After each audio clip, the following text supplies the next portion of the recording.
much. Well, Southwest Florida International Airport is getting ready to open up again. By Wednesday, it says it'll start allowing some commercial flights again. It's going to be very limited, though, with those commercial flights in and out. The hours are going to be very limited, and that is because they're saving those runways and that space at the airport for search and rescue crews and National Guard troops who have helicopters there, and they are performing very important work here. You can see our John Barron is live right now. He's on the tarmac at Southwest Florida International Airport, where they're staging for this morning's trip. Hey, John, what can you tell us?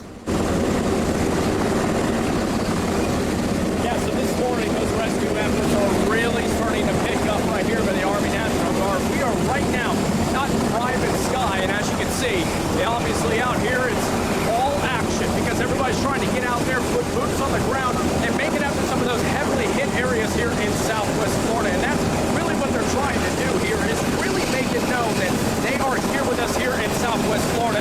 Now, what they've got right now is about 146 soldiers, boots on the ground, and 11 Humvees and 4 field generators, all being lifted by air by some of these heavy lifting helicopters. They're making their way up to Captiva, Sanibel, and Pine Island. Some of those heavily hit areas that right now are so difficult to get to, and that's why the Army National Guard is doing what they can with these rescue efforts to try to make it out there and help some of those people out here in Southwest Florida that are truly in need. And what you're watching right now is going to be a very unique moment. You're going to see one of those Humvees being lifted up into the sky, and this is one of the easy ways for them to be able to make it out to some of these heavily hit areas, because they know that some of these roadways, unfortunately, like out there in Sanibel, have been destroyed. So this is the easy way for them to be able to make it out to those islands and make sure that they can get those necessary resources to some of those people who are desperately in need.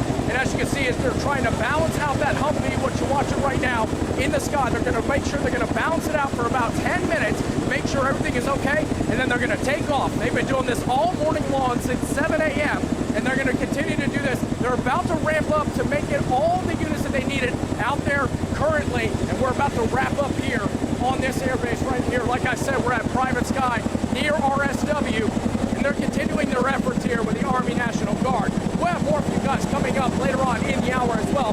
We're now live here at RSW and private sky. John Barron, Fox 4.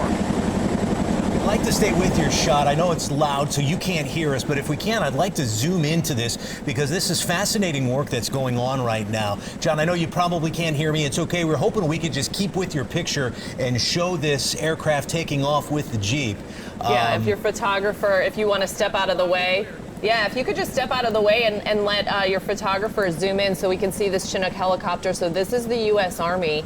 And, you know, we hear, this has become one of the noises that we hear across Southwest Florida now. I think no matter what community you live in, you hear those helicopters constantly going back and forth. And it's eerie to see. It almost feels like an image out of a war zone. They're lifting these trucks and taking them to the barrier islands where the roads are impassable, where, you know, there are first responders stuck on those islands, and they need to be able to get around and help people. I heard him. It was very difficult to hear. We apologize because these helicopters are so loud, but he was saying they're bringing supplies like generators to Captiva, Sanibel, Pine Island, and other supplies. These are massive helicopters. Obviously, you can tell just by the fact that it can lift a Jeep in the air, but they can fit not only dozens and dozens of people inside for a rescue off these islands, which they were doing in the initial days, but now it can fit large amounts of things that, like, you know, supplies, water, generators, like John said, and even all-terrain vehicles. Yeah, it is a really tricky operation they've got to carry out here, and that's part of the reason why you see,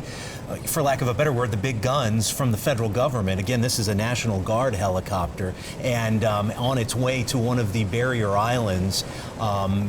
You know, it's such a tricky operation because there's no way to get to a place like Sanibel right now unless you go by water, which we are seeing. They've got barges running some heavy equipment out there, but the air is another way they can get to Sanibel, and they can get to pretty much anywhere in Sanibel with something like this. So say they want to go a little further inland where some of the roads or some of the people may still be are blocked, they can get in there and kind of work their way out from the middle, clear those roads there. But it is just fascinating to see this live happening in our own backyard. And hard to believe these are images. You know, I was for a moment last night able to stream a little bit of normalcy and watch football, and you see the country and the world praying for Florida and Southwest Florida, and to see these images here, it's breathtaking. And if you're just joining us and wondering what you're looking at right now, our John Barron is live at Private Sky Aviation, which is just next to RSW. It's at the Southwest Florida International Airport. It's a private airport where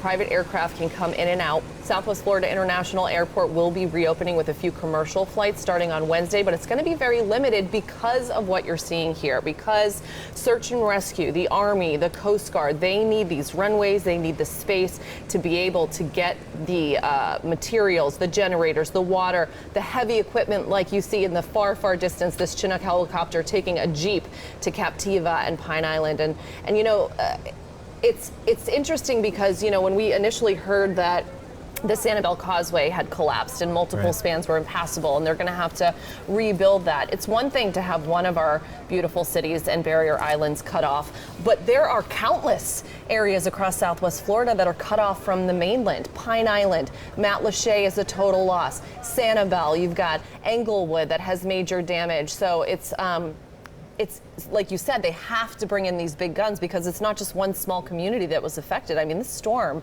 has affected so many people, not just across Southwest Florida, across the state, across the country. Yeah, and there's so much work to do.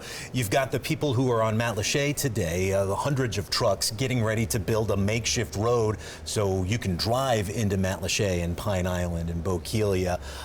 But you've also got to use these air materials and air forces to get on to places like Sanibel as well. And there's so much work to do. So they've got to clear everything first. They've already tried to rescue everybody who needs rescuing. They've got to clear roads next, and then talk about rebuilding infrastructure. So that means getting the people who still live on Sanibel power and water again. And those are long-term projects, and we'll see the people that are doing that work here, we'll see them for a long time. Oh yeah, the federal government and the National Guard, we're at FEMA, we're going to see them in Southwest Florida for a very long time. You remember after Charlie, we had images of FEMA cities built along I-75 and manufactured homes where people had to basically live off the interstate provided by the federal government because they had nowhere else to go. This is, you know, you think about that back when Charlie happened, and this is just the next level. Yeah. So they're going to be here for a long time, and we're just so grateful that we have this help because, you know, we've never dealt with anything like this here in Southwest Florida. Yeah, so the help could come in the way of the big trucks that restore power. And as you mentioned, the soundtrack of help right now is the helicopter that we hear back and forth on the coast right now. And so that just lets you know that help is on its way, and we are not alone in this. Yeah.